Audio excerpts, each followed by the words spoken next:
Hi everyone, this is Rick, and welcome to Astral Club. Recently, I had a request for some more instruction in the basics of doing astral projection.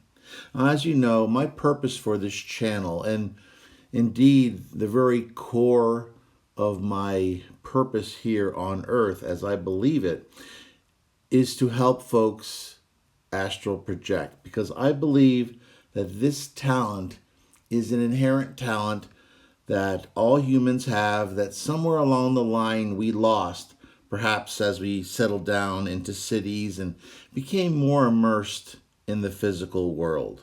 So what I've produced here, for those who remember back to your student days, is essentially an astral projection cheat sheet. Now, for those of you who are compulsive note takers, please chillax.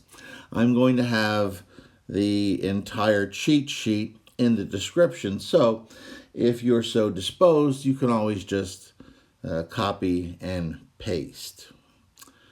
So let's get into it. The first step in learning to astral project, I find, is to immerse yourself in astral projection. You have to think about astral projection. You have to dream about astral projection. You should talk about astral projection. It should be a topic that is uppermost in your mind, because then this information will begin to seep gradually down into the subconscious mind, which we need to get on board in order for this process, this ability, to truly get started. What are some of the ways you can do that? Well, as I've said in the past, reading non-fear-based books by folks who I know for a fact astral projected, like Robert Monroe, writer of the Journeys Out of the Body book and several others. Sylvan Muldoon, that's Sylvan Muldoon, The Projection of the Astral Body, and D. Scott Rogo's Leaving the Body, and others.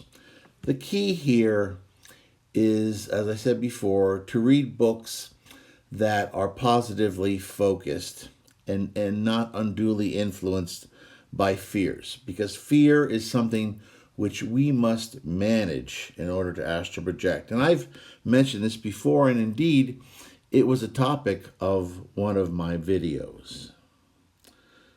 The next step is to watch non-fear-based videos, perhaps ones that you find here on Astral Club and others. Next, keep your phone by your nightstand and record your dreams when you awake. And I'm talking about all dreams. Your regular dreams, your lucid dreams, those are dreams that you actually are controlling because you're conscious within the dream. False awakenings, which is something that you'll learn about as you explore more into this topic. A false awakening is a curious thing.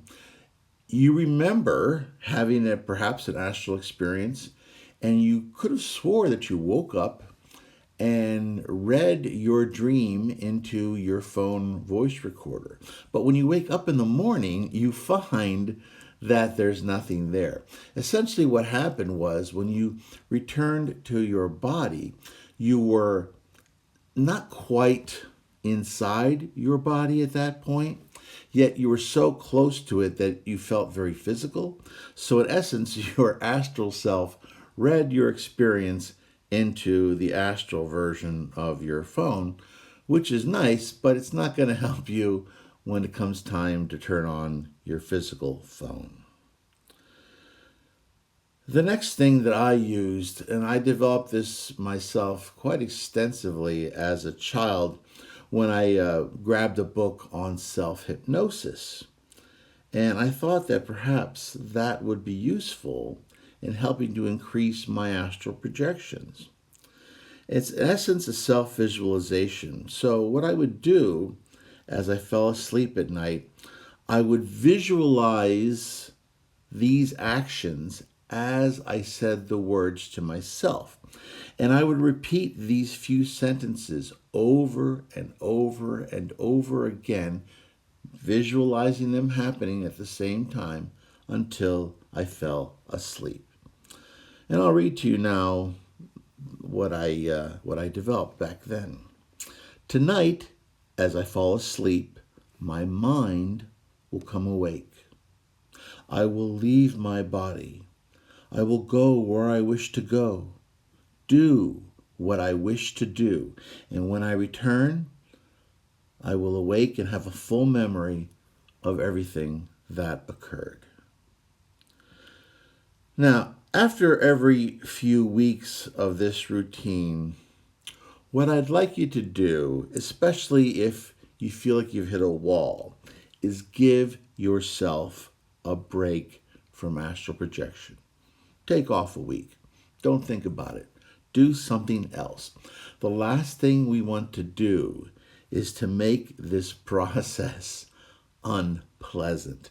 Because if your subconscious starts associating astral projection with things that are pedantic and off-putting and a chore, you're going to be sabotaging yourself. So please, the last thing I want here are fanatics. Give yourself a break every few weeks. And don't feel guilty about it because it's something that you need. It's why we need to take vacations. It's why if we continue to work, and never take a day off or a vacation, our work life suffers, our productivity suffers. And that's the physical. The same thing will happen when you're trying to astral project. Don't make it into a chore. This is something that is an adventure, something that we are going to enjoy together. So the last thing you want to do is make it unpleasant. Now, those are some very basic activities, which in and of themselves, any one of them or together, can help get you started. However, I also have a meditation here for those of you who enjoy meditating.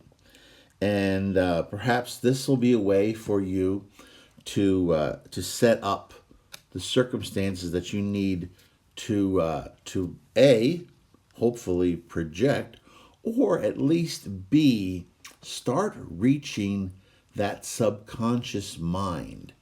And when you meditate, sometimes you can tell you're reaching the subconscious at some point because there's a bleed through. You've got your conscious thoughts, they're calming, they're centering, and then weird thoughts, disconnected, illogical thoughts intrude, and that is your subconscious mind.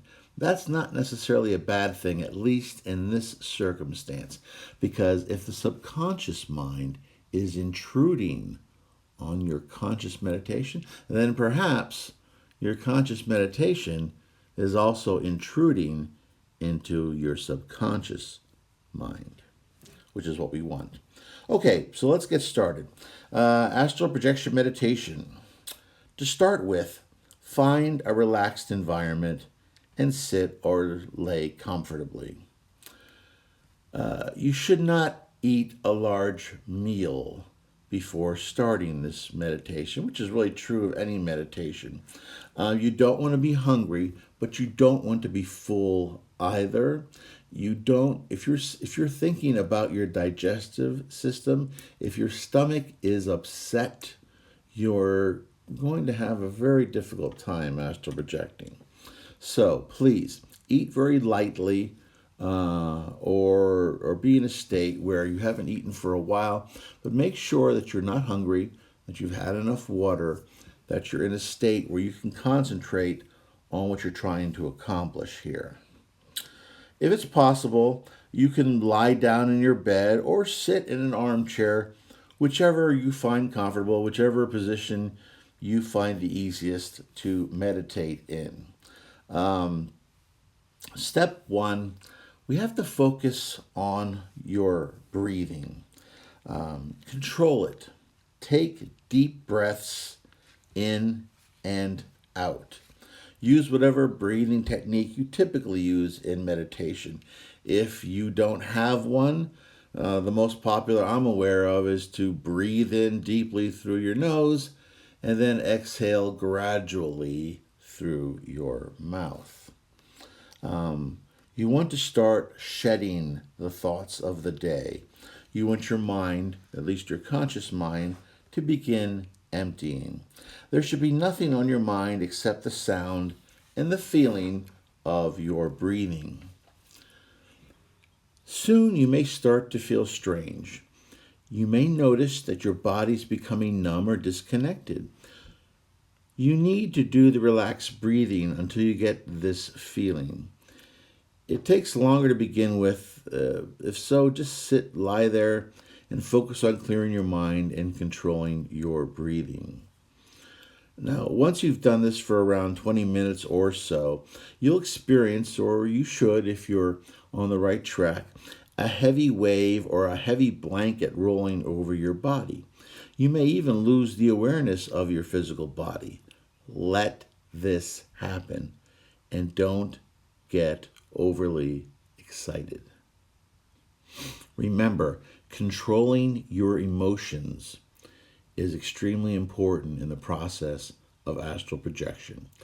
Any extreme emotions, extreme joy, extreme fear, anything like that can sabotage our efforts here. Now, the next step we're looking for is the infamous vibrational stage. This is where you start to shift your consciousness into a different vibrational frequency in order to project. This might be new to you, especially if you've never done this before. Now, experienced projectors many times will say they don't even experience vibrational phase. I generally don't anymore. As a matter of fact, I hadn't experienced it in so long that recently when I did, it felt like my bed was shaking up and down, like there was an earthquake. And even I was disturbed because I hadn't experienced it for so long. So keep in mind that it may be a little jarring. It may feel like somebody's shaking your bed. This is a positive sign. Remain calm. Feel your body start to vibrate and shimmer. Don't panic. Can't say that enough. Try and stay focused. Let the vibrations pass over you. Don't move. Don't try to think about anything. Now, once this is settled in and you're at the vibrational stage, you can start exercising your willpower. Now, anyone who's followed along with my comments on Reddit, on Astral Club, what have you, whenever I use the word will, I capitalize it. I do that because I want to emphasize that word. Your will is what controls everything on the astral. Yes, in the physical, you need your will because it gets things started. You will to walk outside.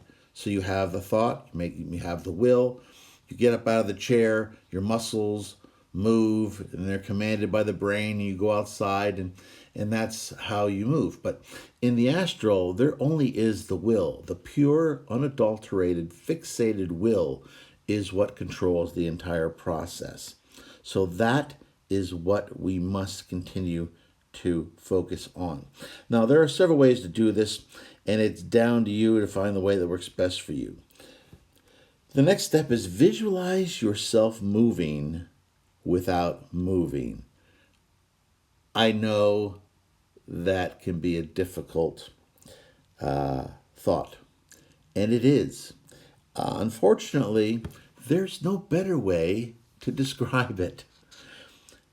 This is where the astral projection techniques come into play. You need to lift yourself into a new relaxed state and out of your physical body.